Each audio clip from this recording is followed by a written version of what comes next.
I want to emphasize that Rita's point. I think it's about the local church. When Christian ministries come in and do things and they don't make the emphasis on the local church and go away, or they're just radio that comes in from a distance. God's model, Christ's model, was through the local church, that he's going to continue to minister and disciple and encourage the people in the local community. So this is really key. So this partnership with the local church, not competition. We don't want to go in and make the radio or our ministries more important to the local people than the churches. Direct them to the church, and how we can help by being a tool or a support to the local church is absolutely the key to this, because it's that church that's going to be in that community no matter what happens, ministering to and helping the people of those communities. And that's critically important. So thanks for that point, Rita. Yeah, Ed, it's good, that you said that, because a lot you hear from other ministries and organizations, and I respect all that. Oh, we have like millions of people coming to the Lord. And I always ask, where did they go?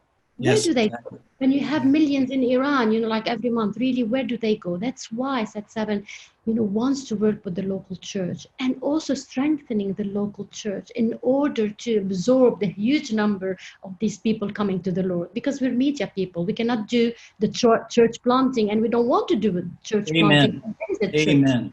Yep. Absolutely critical point. I'm with you on that.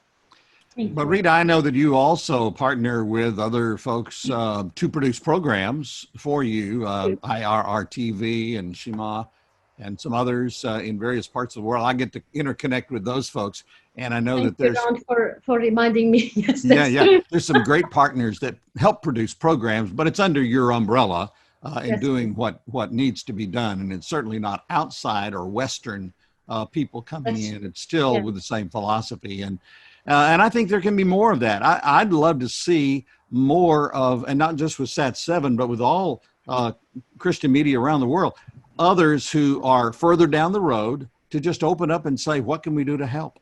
That's my first question when I go places with new people. I say, you tell me what I can do to help you best. And that's my criteria. And then you find that out, and you find people or ways of doing that, and just partner with them. And Ed, you're right. It's a global thing. It's not an individual ministry. It is a global enterprise that I believe God has for us, and our churches are key in that. It's one of the tenets when I look at someone to work with. They need to be working with, connected with, serving the local church, or we really don't want to work with them.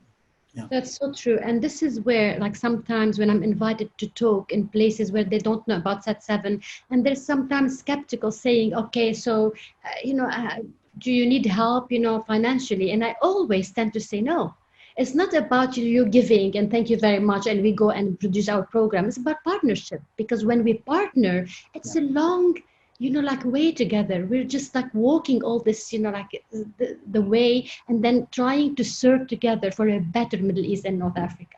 Amen.